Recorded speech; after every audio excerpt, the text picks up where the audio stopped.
If I speak in Telugu, everybody will stop crying and start laughing. ఒకవేళ నేను తెలుగులో మాట్లాడితే అందరూ ఏడవటం మానేసి నవ్వుతారు. So I'll speak in English and brother will help us in translation. మరి అన్న ఇంగ్లీష్లో మాట్లాడతారు, నేను తెలుగులో చెప్తాను. So I am his eldest son, Emmanuel. మరి నా పేరు ఇమ్మానియేలు, జేసీరావు గారి పెద్ద కుమారుడిని. And Titus is after me, is the brother after me. ఆ టైటస్ గారు ఉన్నారు, ఆయన రెండో ఆయన. And Joshua, my youngest brother, is on the way. మరి మా చిన్న తమ్ముడు జాషువా గారు మార్గంలో ఉన్నారు. And brother Daniel is also on the way. Sometime he'll reach. మరి డానీ కూడా మార్గంలో ఉన్నారు, కాసేపులో ఆయన వస్తారు ఇక్కడికి. And my sister Hepzibah is in Hyderabad. మా సహోదరి హెప్సిబా గారు హైదరాబాద్లో ఉన్నారు. And and we travel a lot. మరి మేము ఎక్కువగా ప్రయాణిస్తుంటాం. But none of us can beat daddy in the travels. మరి మా తండ్రి గారు ప్రయాణించేంత ప్రయాణం మేము ఎవరు చేయలేం. Because he is coming one day and the next day is packing and then going somewhere else. మరి ఒక రోజు ఇంటికి వస్తారు, మరుసటి రోజే వేరే చోటుకి ప్రయాణం వెళ్ళిపోతుంటారు. It is very difficult to keep track as to when he is coming and when he is going. ఆయన ఎప్పుడు వస్తారు, ఎప్పుడు వెళ్తారు, అదంతా గమనించడం చాలా కష్టం. So, and in one of his trips he is now here. మరి ఈ ప్రయాణాల్లో ఒకసారి ఒక ట్రిప్లో ఆయన వైజాగ్ వచ్చారు. In this last trip on this planet. మరి ఇదే మరి ఆఖరి ప్రయాణం ట్రిప్ ఆయనకి. I came to Visakhapatnam with my atta, his sister, some years ago. మరి కొన్ని సంవత్సరాల క్రితం మా అత్తగారు అంటే ఆయన యొక్క చెల్లెలతో పాటు వైజాగ్ వచ్చాను. And after that I'm coming here for the first time for this occasion. మరి ఆ తర్వాత మళ్ళీ ఈ సందర్భం కోసం ఇక్కడికి రావటం. So as they say, God's ways are mysterious. మరి దేవుని మార్గాలు మరి ఆశ్చర్యం కల్పిస్తుంటాయి. And before I start, I'd like to thank all the elders, brothers, and all of you for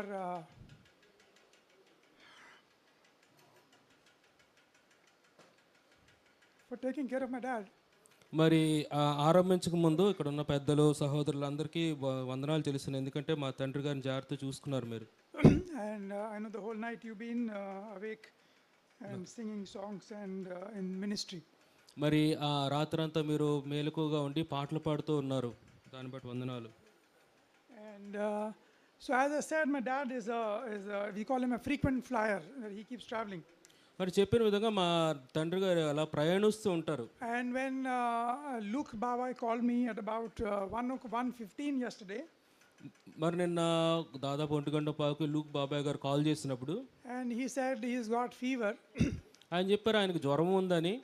And then dad took the phone and he said, Immi, నాకు బాలేదు and I'm cutting short my travel and I'm coming tomorrow and at 7:15 p.m.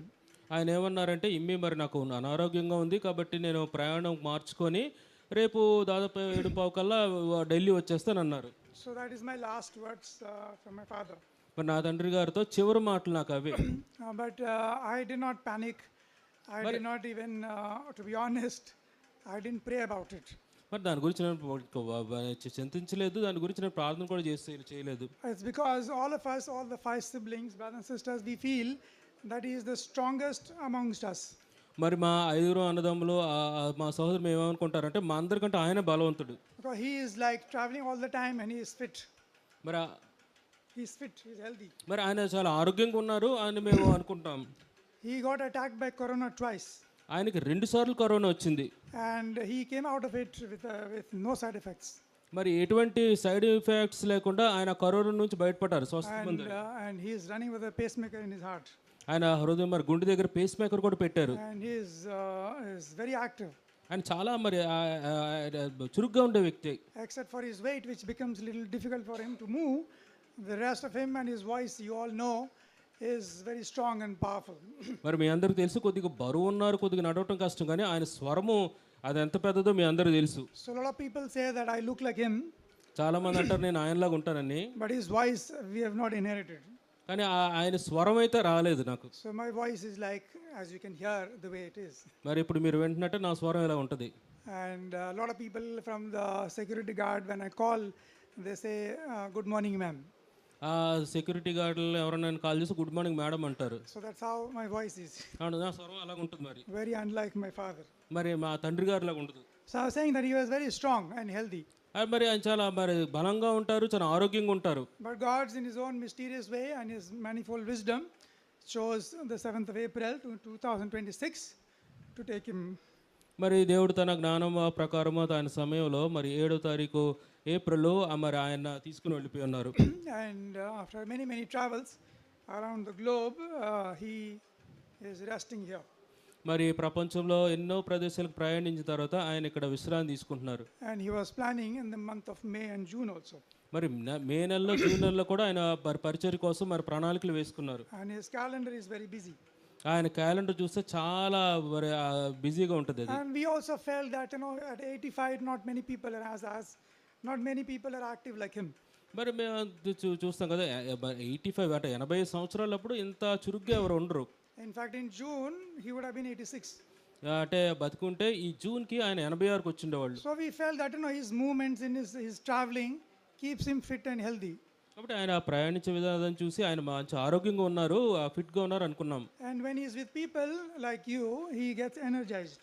మరి మీకు ఇలాంటి ప్రజల మధ్య ఆయన ఉన్నప్పుడు ఆయన ఎంతో మరి బలవంతుడు, శక్తి వచ్చేస్తుంది ఆయనకి. So anyway, we could not stop him, but we were happy about that. మరి మేము ఆయన్ని వెళ్లకుండా ఆపలేము, కానీ దాన్ని బట్టి మేము చాలా సంతోషిస్తున్నాం. So he, but as I said, God chose to take him on that particular day, yesterday. మరి ఇంకా దేవుని యొక్క ఉద్దేశం, దేవుడు ఆ దినాన్న ఆయన తీసుకెళ్ళిపోవటం అది ఆయన ఎన్నుకున్నది. And you're privileged, as brother said, that you hear the last messages from him in this maybe hall. I don't know, in this hall he spoke. Okay, in this upper hall he spoke, and you are privileged that those of you could attend to hear his last messages.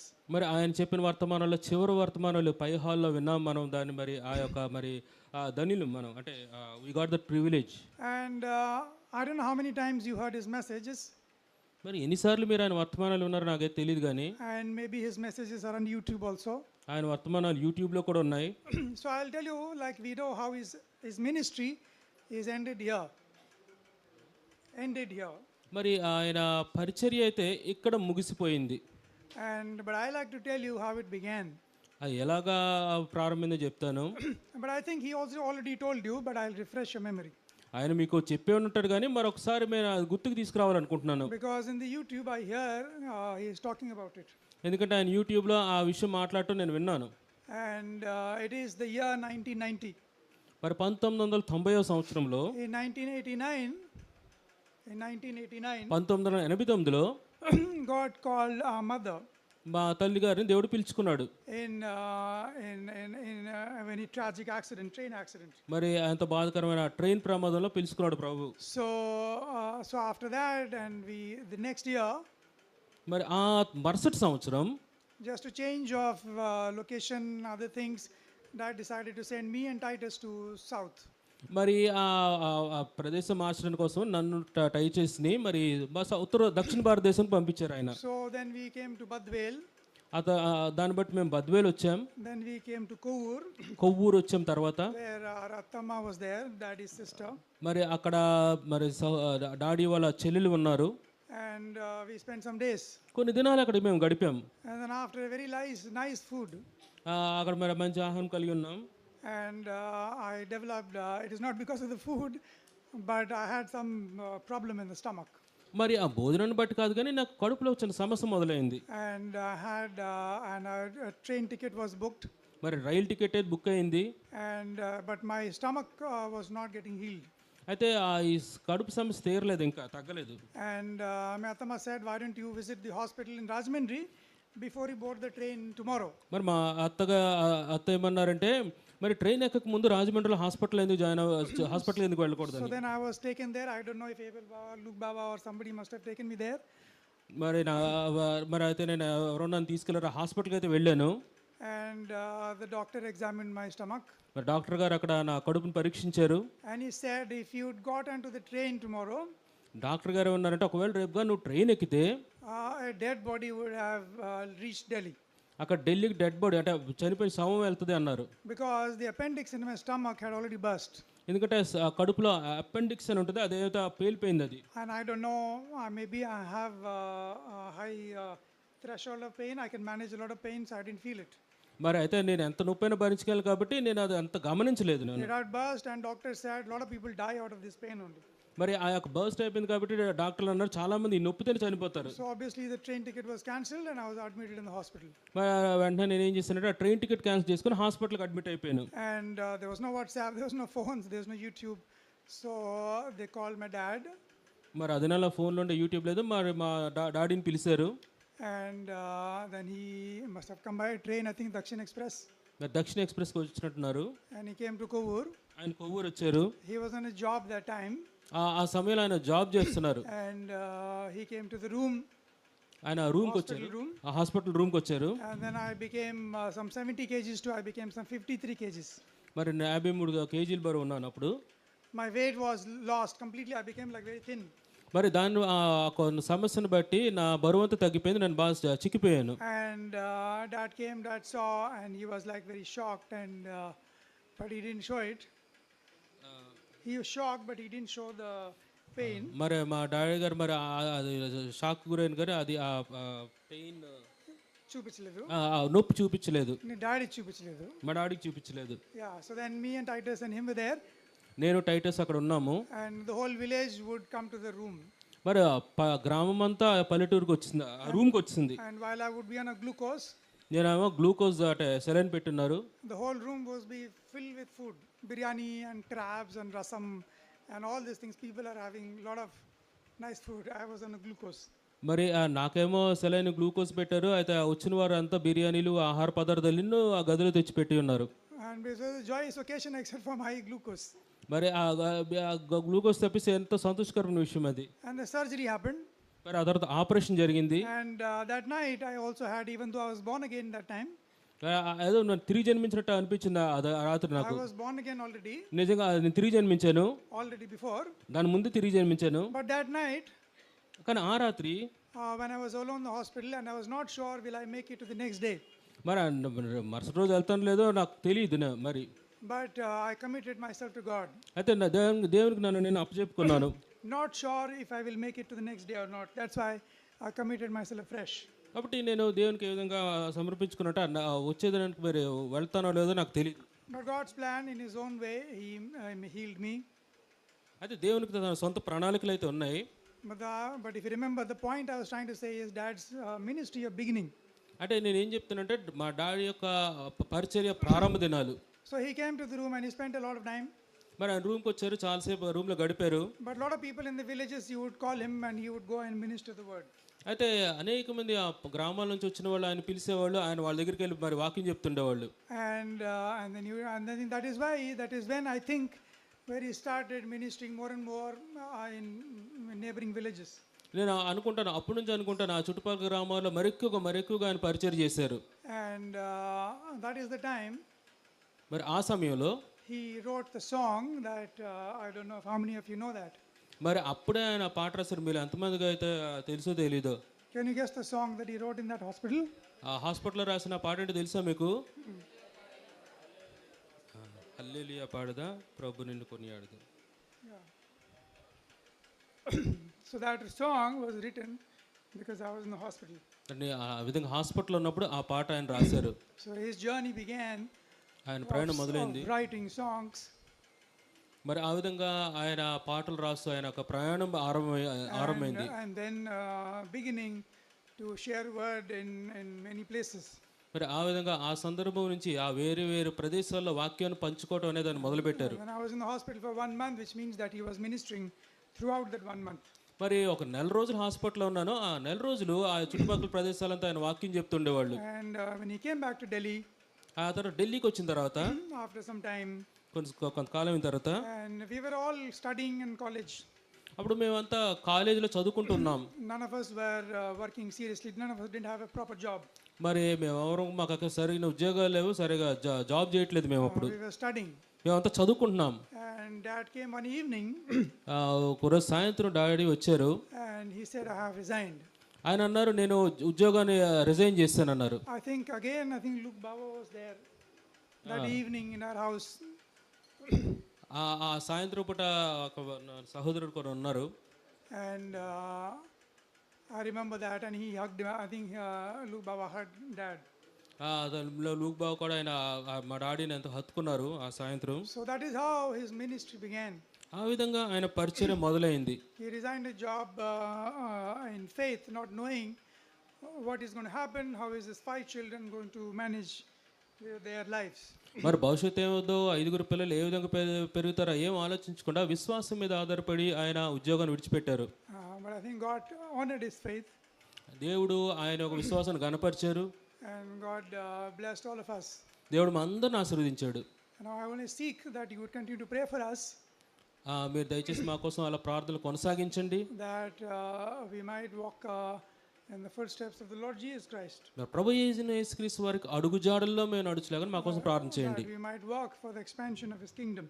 ఆయన రాజ్య విస్తరణ నిమిత్తం మేము ఆ విధంగా పనిచేయలాగా ప్రార్థన చేయండి. And even this 2-3 days, ఈ 2-3 దినాల్లో కూడా that every aspect of this ministry might be done according to the will of God and according to his order and for his glory. ఆయన చిత్త ప్రకారం ఆయన మార్గాలు ఆయన మహిమార్థమై పరిచర్య జరగాలని ప్రార్థన చేయండి. And before I end, I'll just like to, because it's being streamed, I'd just like to say what we know of the next 2 days. మరి ఏం చెప్తున్నట్టే ఏం జరుగుతుందో వచ్చే 2 దినాల్లో మాకు, Because many people are asking and very sincerely what is going to happen. ఎందుకంటే అనేకమైన ఎంతోమంది అడుగుతున్నారు ఈ వచ్చే 2 దినాల్లో ఎక్కడ ఉంటారు ఏమిటి అని, ఏ ప్రోగ్రామ్స్ అని అడుగుతున్నారు. First I'd like to apologize for the time we took last night to arrive at the decision to go to Hebron and then to Delhi. మరి గత రాత్రి మరి ఒక నిర్ణయం తీసుకోవడంలో కొద్దిగా జాప్యం జరిగింది. అంటే హైదరాబాద్ వెళ్ళాలి, ఆ తర్వాత ఢిల్లీ వెళ్ళాలి, దాని నిమిషం జాప్యం జరిగింది, కొద్దిగా క్షమించండి. So after the 5 of us, the brothers and sisters, we discussed and then prayed. We arrived at this thing. మరి మా సహోదరులు సహోదరి మేము ప్రార్థన చేసిన తర్వాత ఈ నిర్ణయానికి వచ్చి ఉన్నాం. So I'd like to thank you for the patience that you have shown for that. మరి మీరు మా కోసం చూపించిన ఓర్పును బట్టి మీకు వందనాలు. So I'll tell you what I know and then maybe brothers can give more details. మరి సహోదరులు ఇంకా మీకు ఎక్కువ విషయాలు చెప్తారు, డీటెయిల్స్ ఇస్తారు. That we are aiming to take, I'll just tell you, I don't like the word body. మరి మేము తీసుకెళ్ళాలనుకుంటే, అంటే బాడీ అంటే నాకు ఇష్టం లేదు. I don't know, that's my personal thinking. Maybe you can call him the mortal remains of my father. మరి మా తండ్రి గారి భౌతిక ఖాయం అని అంటున్నాం. That we take them to Hebron, to Hyderabad in the evening flight. మరి ఈవినింగ్ ఫ్లైట్లో హైదరాబాద్ హెబ్రోన్ తీసుకెళ్తాం. And those arrangements are being made to make them happen. మరి దానికోసం ఏర్పాట్లు జరుగుతున్నాయి. And whenever it reaches maybe 9:30 approximate to that is when people in Hebron can have a chance to see him and also have a service from tonight onwards. మరి ఒక 9:30 ఆ టైంలో హెబ్రోన్కి వెళ్ళిన తర్వాత అక్కడ ఉన్న ప్రజలకు, విశ్వాసులు కూడా చూడడానికి, అక్కడ కూడా సర్వీస్ జరగడానికి మరి అవకాశం ఉంటుంది. And the whole of tomorrow also. మరి రేపంతా అక్కడ హెబ్రోన్లోనే ఉంటారు. And then Friday till afternoon.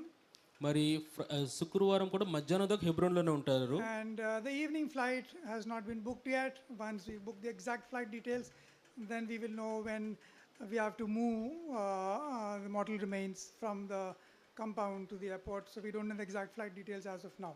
మరి హెబ్రోన్ నుంచి ఢిల్లీకి వెళ్ళే ఆ ఫ్లైట్ ఇంకా బుక్ అవ్వలేదు, దాని ఎగ్జాక్ట్ డీటెయిల్స్ అయితే తెలియదు. But we'll work it out and then please bear with us and follow whoever you follow for the exact details. అయితే దయచేసి మీరు గమనిస్తుండండి, మేము ఆ ఫ్లైట్ బుక్ అవ్వగానే మేము మీకు ఆ విషయాలు అందజేస్తాం. And then we like to take him to Delhi. ఆ తర్వాత మేము ఢిల్లీకి తీసుకెళ్లాలనుకుంటున్నాం. And then the plan is to keep him in the mortuary on Delhi on Friday night. మరి ఫ్రైడే నైట్, శుక్రవారం నైట్ ఢిల్లీలో మార్చిలో ఉంచాలనుకుంటున్నాం. And on Saturday morning. తర్వాత శనివారం ఉదయాన్న. And unfortunately we don't have places like this in Delhi. విచారకరమైన విషయం ఏంటంటే ఢిల్లీలో ఇలాగా విశాలకరమైన ప్లేసెస్ ఉండవు మాకు. And we are looking for a place where a lot of people can gather and have a service. మరి అనేక మంది వచ్చి ఈ కార్యక్రమం చూచలాగా ఒక మంచి ప్రదేశాన్ని మేము వెతుకుతున్నాం. So it's still brothers are sitting as we speak now to organize those things. ఒక సహోదరులు అక్కడ ఈ ప్రదేశాలన్నింటినీ వెతుకుతున్నారు, చూస్తున్నారు. And those details also will be given for those who are watching on YouTube. మరి ఎవరైతే యూట్యూబ్లో చూస్తారో ఆ వివరాలన్నీ మేము చెప్తాం. So please wait for confirmed official duty details. కాబట్టి అఫీషియల్గా మేము ఆ విషయాలు చెప్పే వరకు దయచేసి వేచి ఉండండి. And our desire, and I think our father's desire was him that he be buried in Delhi.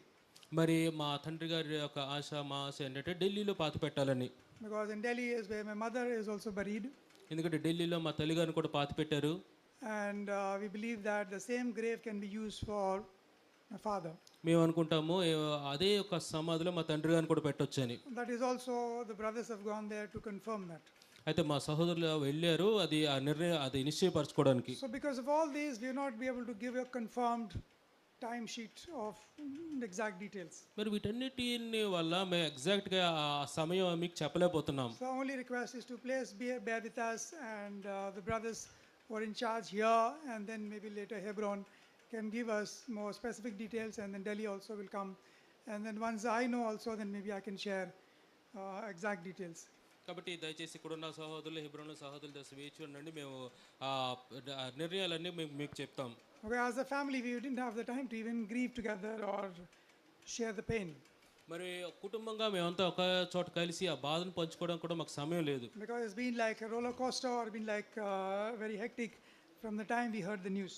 మరి మా వార్త విన్నప్పటి నుంచి ఎంతో మరి బిజీగా మరి మేము అటు ఇటు రావటం ఇందులోనే మరి నిమగ్నం అయిపోయాం. But it is fair because Dad is loved everywhere in the world, and including children of God here.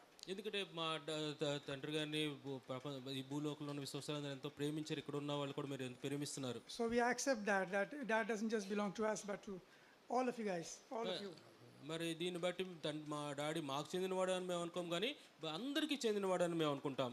So I'd like to thank all of you for being with him and looking after him all these days, and even the night vigil and all this time now. మరి ఆయనతో పాటు ఉన్నందుకు, ఆయన చూసుకున్నందుకు, నేను రాత్రి కూడా మీరందరూ అలా మెలకుగా ఉన్నందుకు మీకు వందనాలు. So as requested, continue to pray for us, దయచేసి మా కోసం ప్రార్థన మీరు కొనసాగించండి. and also for the ministry in Delhi. మరి ఢిల్లీలో జరిగే పరిచయ నిమిత్తం కూడా ప్రార్థనలు జ్ఞాపకం ఉంచుకోండి. So pray for us, and if I don't mind, can I ask to sing that song I like to hear? దయచేసి మా కోసం ప్రార్థన చేయండి. Maybe one or two verses somebody can sing. దయచేసి ఆ పాటని ఎవరో ఒకటి రెండు వచనాలు మీరు ఏమైనా పాడతారు అని ఆశిస్తున్నాం. If there is time, brother can decide. సమయం ఉంటే Hallelujah, పాడొచ్చు. one or two verses depending upon the time. ఒకటి రెండు వచనాలు సమయాన్ని బట్టి ఆ పాటలో పాడుతుంది. So I thank you once again and praise the Lord and pray for us. మరొకసారి మీకు వందనాలు.